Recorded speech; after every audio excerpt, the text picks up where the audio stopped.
A small but determined group gathered together Monday in Cedar Park along Discovery Boulevard. The turnout was not a disappointment, but an encouraging sign, according to Corinna Caden. This turnout, I didn't know. I actually expected less people because I didn't know this many people agreed with Black Lives Matter, but I'm happy with how the outcome.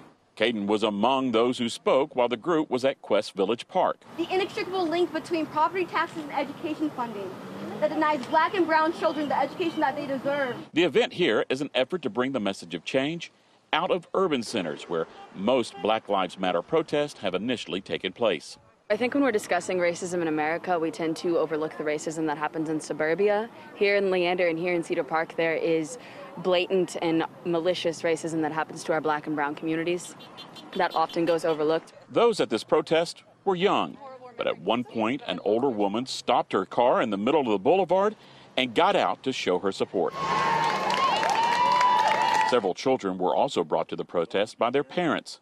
Lauren Gallagher told me for her daughter, taking a stand has already become familiar ground. I took her to the Women's March downtown 2 years ago. That felt very safe. Cedar Park traditionally has been a conservative stronghold, but is becoming more diverse and more progressive. Monday, Natomi Blair, who brought her 3 sons, noticed that there were more honks of support from the vehicles that passed by than heckling.